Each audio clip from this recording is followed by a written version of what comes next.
अस्सलाम वालेकुम एवरीवन। उम्मीद है आप सब लोग ठीक ठाक होंगे। जी स्टूडेंट्स, आप तमाम स्टूडेंट्स के एग्जाम स्टार्ट होने वाले हैं। सबसे पहले तो अल्लाह पाक से दुआ है, अल्लाह पाक आप बच्चों को बहुत अच्छे नंबरों में कामयाब करें, आमीन सुम आमीन। आज की वीडियो आप तमाम स्टूडेंट्स के लिए बहुत ही ज़्यादा इंपॉर्टेंट होने वाली है। एक एक स्टेप आप तमाम स्टूडेंट्स के लिए बहुत ही ज़्यादा इंपॉर्टेंट है। वीडियो को लास्ट तक क्लास में देखिएगा। बहुत सारे बच्चे ऐसे होते हैं जिनकी पेपर की तैयारी तो बहुत ज़्यादा अच्छी होती है, पेपर भी वो कंप्लीट करके आते हैं, लेकिन उनके मार्क्स कट जाते हैं, उनको मार्क्स नहीं मिलते और बच्चे फेल हो जाते हैं। इसकी सबसे बड़ा रीज़न जो है वो है जी बबल शीट। ये जो बबल शीट होती है अक्सर बच्चों को ये फिल करनी ही नहीं आती। जो जो बच्चे मिस्टेक्स करते हैं वो भी मैं आप लोग के साथ शेयर करूंगी, नंबर किस वजह से कट होते हैं भी शेयर करूंगी, और अक्सर सिर्फ इस बबल शीट की वजह से पूरे पूरे पेपर्स बच्चों के कैंसिल हो जाते हैं। तो आज की इस वीडियो में मैं आप लोगों को कंप्लीट गाइड करूंगी। वीडियो को लास्ट तक क्लास में देखिएगा। आइए वीडियो की तरफ चलते हैं। जी स्टूडेंट, सबसे पहले आप लोगों को जो कॉपी दी जाती है, जिसकी यानी कि आंसर शीट जो दी जाती है, उसके ऊपर दो पेजेस लगे होते हैं। सबसे फर्स्ट पे और सबसे लास्ट पे जो दो पेजेस लगे होते हैं वो आप लोगों ने करने होते हैं फिल। सबसे फर्स्ट पेज होता है जी ये वाला जो आप लोग स्क्रीन पे देख सकते हैं, शो हो रहा होगा, और उसी जवाबी कॉपी के लास्ट पे एक इस तरह का पेज दिया जाता है।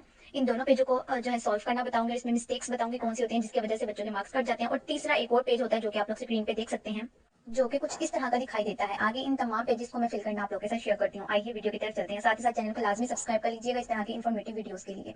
जी स्टूडेंट्स, ये है जी वो शीट, बबल शीट जिसको आप बोल सकते हैं, सॉल्व की हुई। स्टेप बाय स्टेप देखते हैं। सबसे पहले आप लोग ऊपर देखें, तमाम बोर्ड्स के लिए सेम प्रोसीजर होगा। सबसे पहले ऊपर आप लोग देखें जो डेट का ऑप्शन है। अब जो आप लोग की डेट होगी पेपर की, आप लोगों ने वही लिखनी है।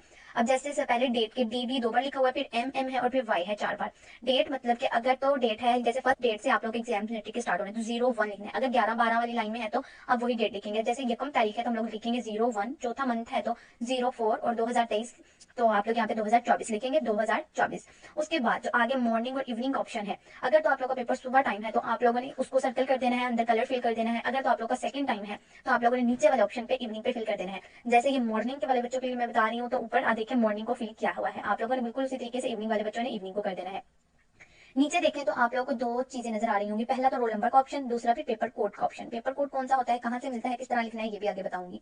ये मेन चीज होती है जिसकी वजह से आप लोग के सारे नंबर कट हो जाते हैं। अगर आप लोग एक डिजिट भी खराब लिख दें तो आपका सारा पेपर कैंसिल हो सकता है।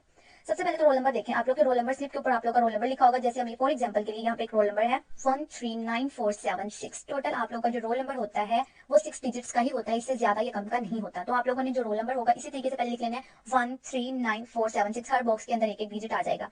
उसके बाद नीचे लिखी होंगी जो काउंटिंग, 0 से लेकर 9 तक काउंटिंग है। जैसे पहले सबसे पहले आप लोगों का डिजिट क्या बन रहा है 1, आप लोगों ने 1 के अंदर सर्कल कर देना। उसके बाद क्या बन रहा है जी 3, तो नीचे 3 को आप लोगों ने फिल कर देना है, फिर 9 को फिल कर देना है, इसी तरीके से 4 को, फिर 7 को, फिर 6 को। उसी के नीचे जो आप लोग की चल रही होगी काउंटिंग, उसी को आप लोगों ने उसी हिसाब से फिल कर देना है।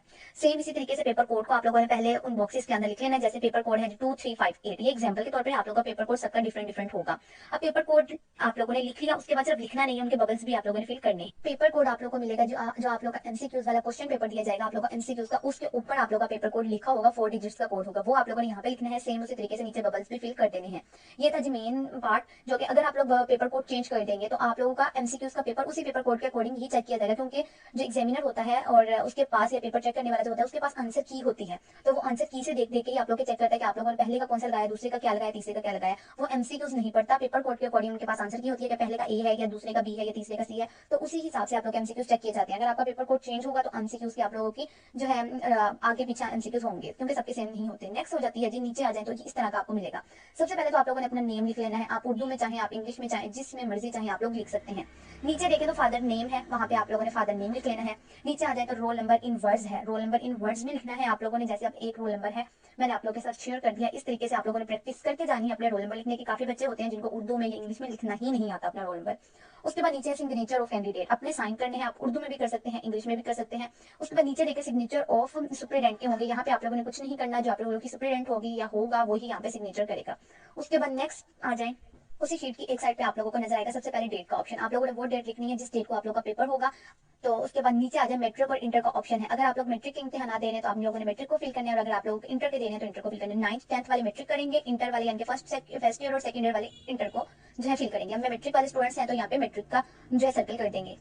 उसी तरीके से नीचे पार्ट 1 और पार्ट 2 है। ऊपर तो आप लोगों ने मैट्रिक सिलेक्ट कर लिया, लेकिन नीचे आप लोगों ने बताने कि पार्ट 1 है मैट्रिक का या फिर पार्ट 2 है। अब जैसे पार्ट 1 यानी 9th वाले पार्ट 1 को करेंगे और 10th वाले पार्ट 2 को करेंगे। अगर ये इंटर में अगर आप लोगों ने ऊपर लगाया है तो 11th क्लास वाले पार्ट 1 को करेंगे और 12th क्लास वाले पार्ट 2 को करेंगे।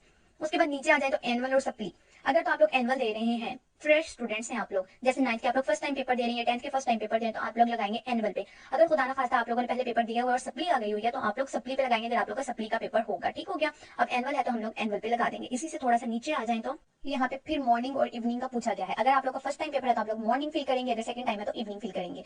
ये पेजेस फाड़ लिए जाते हैं, जैसे अब ये साइड पे आप लोग लाइन देख सकते हैं, इन पेजेस को फाड़ लिया जाता है। ये आप लोगों ने नहीं कहना कि मैंने तो ऊपर भी मॉर्निंग इवनिंग फिल कर दिया, यहाँ पे छोड़ भी दूं तो खैर है। इस तरह से नहीं होता है। आप लोग के पेपर्स की जो है पेजेस अलग कर लिए जाते हैं, तो आप लोगों ने हर तरफ लाजमी फिल करना है।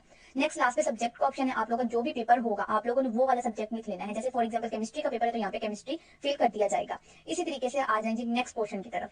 जी स्टूडेंट, वो तो फर्स्ट पेज हो गया, लास्ट पेज आंसर पेज दिया जाता है। इसको देख लेते हैं। सबसे पहले तो आप लोगों के पास इधर होगा जी पेपर कोड। पहले भी आप लोगों ने पेपर कोड करना है, जो फर्स्ट बबल पेपर था, और उसके बाद लास्ट वाले बबल पेपर पे भी आप लोगों ने वही वाले बबल फिल करने हैं जो कि आपका पेपर कोड होगा। और ये पेपर कोड आप लोगों को कहां से पता चलेगा? एमसीक्यूज वाले क्वेश्चन पेपर के ऊपर से। तो बिल्कुल इसी तरीके से आप लोगों ने इनको भी फिल कर देना है। उसके बाद नेक्स्ट आ जाए, इन बबल्स के जो फिल करने का जो सारा दारोमदार होगा वो आपके एमसीक्यूज के ऊपर होगा। अगर आप लोगों के एमसीक्यूज जो है आप लोगों ने सही भी किए हैं लेकिन आप लोगों ने तो फिर आप लोगों के एमसीक्यूज सारे गलत हो सकते हैं। बार बार मैं कह रही हूँ। उसके बाद अगर साइड पे देखें जी स्टूडेंट, इसी के साथ होगा जी एमसीक्यूज। एमसीक्यूज का पोर्शन है, ये जो काउंटिंग लिखी गई है 1 2 से लेकर आगे सो ऑन काउंटिंग चल रही है, ये आप लोगों के एमसीक्यूज नंबर्स हैं। अब जैसे आप लोगों ने क्वेश्चन पेपर पे पढ़ना है, क्वेश्चन जो है 1 यानी कि एमसीक्यूज नंबर 1 क्या है, उसका आंसर देख लेना है। ए बन रहा है, सी बन रहा है, डी बन रहा है, क्या बन रहा है, तो आप लोगों ने उसको जो है क्वेश्चन पेपर पे फिल करें या ना करें वो जरूरी नहीं है। आप लोगों ने इस बबल्स पे फिल करना है। अगर आप एमसीक्यूज के क्वेश्चन पेपर को फिल कर लेंगे लेकिन इसको फिल नहीं करेंगे तो आप लोगों को नंबर्स नहीं मिलेंगे। आप लोग के जो होते हैं एमसीक्यूज वो यहाँ से चेक किए जाते हैं, पेपर कोड भी यहीं से देखा जाता है। उसके बाद एमसीक्यूज का आप लोगों ने क्या ऑप्शन लगाया वो भी यहीं से देखा जाता है और यहीं पे चेक किए जाते हैं। अगर आप लोग दो बबल्स फिल कर देंगे, जैसे आप लोगों ने बी पे भी लगा दिया, सी पे भी लगा दिया, तो वो आप लोग का कंसीडर नहीं होगा। वो एमसीक्यूज आप लोग का गलत कर दिया जाएगा। बेशक उसमें से एक आंसर सही ही क्यों ना हो, लेकिन वो आप लोग का गलत कंसीडर होगा। अब आप लोग देखें तो यहाँ पे काफी सारे एमसीक्यूज के ऑप्शन है। कुछ पेपर्स होते हैं जिसमें 12 एमसीक्यूज होते हैं, किसी में 15 होते हैं, किसी में 10 होते हैं, तो यहाँ पे काउंटिंग ज्यादा की है। तो आप लोगों ने इस तरह से करना है, जितने आप लोग एमसीक्यूज होंगे, फॉर एग्जाम्पल 10 एमसीक्यूज, आप लोगों ने फर्स्ट 10 बबल्स फिल कर लेने हैं, बाकी आप लोगों ने स्किप कर देने हैं, उसको आप लोगों ने नहीं छेड़ना। अब देखिए आप लोग फॉर एग्जाम्पल पहला एमसीक्यू है, उसका आंसर बनता है सी, आप लोगों ने सी को फिल कर देना है। इसी तरीके से बाकी तमाम को भी। उसके बाद नीचे जो है आप लोग का पोर्शन, इसको आप लोगों ने बिल्कुल नहीं छेड़ना, ये आप लोगों ने फिल नहीं करना, ये आप लोगों के फिल करने के लिए नहीं होगा। उसके बाद लास्ट पेज रह जाएगा आप लोगों का, इसको आप ओपन करेंगे अपनी जो है ये कॉपी को, तो उसमें आप लोगों को एक पेज मिलेगा जो कि आप लोगों ने फिल करना है। जी स्टूडेंट्स, कुछ इस तरह का पेज आप लोगों को देखने को मिलेगा जो आप लोगों ने फिल करना है। जूम करके अगर मैं दिखाऊं आप लोगों को, सबसे पहले आप लोगों के पास होगा जवाबी कॉपी नंबर। आप लोग की ये जो कॉपी होगी इसी के ऊपर जो है नंबर लिखा होगा वो आप लोगों ने यहाँ पे इंटर कर देना है, यानी कि लिख देना है। उसके बाद रोल नंबर हिंसों में मतलब होता है 1 2 3 4 वाली गिनती। आप लोगों ने यहाँ पे रोल नंबर लिख लेना है। रोल नंबर आप लोगों को रोल नंबर स्लिप पे मिल जाएगा। लफ्जों में उसके बाद roll number, same roll number आप लोगों ने लफ्जों में भी लिखना है, यानी कि उर्दू काउंटिंग में जैसे 1,29,476। उसके बाद नाम उम्मीदवार, आप लोगों ने अपना नाम लिखना है, वल्दियत में आपने अपने फादर का नेम लिखना है। उसके बाद नेक्स्ट है जी इम्तिहान सालाना। ये ज़मीनी मतलब इम्तिहान सालाना अगर आप लोग एनुअल पेपर दे रहे हैं, और ज़मीनी मतलब कि अगर आप लोग सप्ली का पेपर दे रहे हैं। आगे 2023 है तो आप लोगों ने 2024 लिखना है यहाँ पे। उसके बाद दस्तखत उम्मीदवार, आप लोग अपने सिग्नेचर कर सकते हैं या सिंपल अपना नेम भी लिख सकते हैं। उसके बाद मजमून पेपर किस चीज का है वो लिखना है। पर्चा कौन सा जी आप लोगों का पहला है या फिर पार्ट 1 का है या पार्ट 2 का, वो लिखना है। उसके बाद आप लोगों ने ग्रुप लिखना है, कौन सा सुबह है या फिर आप लोगों का शाम को है पेपर, आप लोगों ने उसके ऊपर टिक लगा देना है। उसके बाद नीचे इनाम इम्तिहानी सेंटर, ये आप लोगों ने यहाँ पे जो सेंटर का नेम होगा जहाँ पे आप लोग पेपर देने गए होंगे, अपना कॉलेज का नाम नहीं, अपने सेंटर का नाम, वो आप लोग को रोल नंबर स्लिप के ऊपर लिखा हुआ मिल जाएगा। आप लोगों ने वहां से देखे यहाँ पे लिख लेना है, क्योंकि आप लोग को रोल नंबर स्लिप पे ही पता लगता है कि आप लोग के कहाँ पेपर हो रहे हैं, तो ही आप सेंटर में आते हैं। उसके बाद नेक्स्ट है जी दस्तखत सुप्रीटेंडेंट, यहाँ पे आप लोगों ने कुछ नहीं करना, सुप्रीटेंडेंट साइन करेगी। नीचे आ जाए तो मजमून, फिर वही चीज आप लोगों ने लिख लेनी है। पर्चा नंबर 1 है, ग्रुप कौन से सुबह है ये शाम है वो लिख लेना है, इम्तिहान कौन से सालाना है ये सब वो लिख लेना है। आगे जो बोर्ड का आपका होगा वो ऑलरेडी लिखा हुआ ही होगा कौन सा बोर्ड है। ये बबल्स फिल करने के लिए सब स्टूडेंट्स के लिए सेम ही मेथड होगा, किसी के लिए भी चेंज नहीं होगा। उसके बाद नीचे देख सकते हैं तो उम्मीदवार के लिए कुछ हदायत लिखी गई हैं, वो वैसे ही है, चाहे तो रीड कर लें, वरना इतना टाइम नहीं होता है कि आप लोग रीड करें। दूसरा आप लोगों ने इसके लिए टिप्स एंड ट्रिक्स जो भी है मैंने ऑलरेडी अपलोड की हुई हैं। अगर आपको मजीद कोई क्वेश्चन आप लोग इंस्टाग्राम पे पूछ सकते हैं, कमेंट सेक्शन में पूछ सकते हैं। अल्लाह पाक से दुआ, अल्लाह पाक आप बच्चों को अच्छे नंबरों में कामयाब करें, आमीन सुम आमीन। मिलते हैं अगली वीडियो में, तब तक के लिए अल्लाह हाफिज।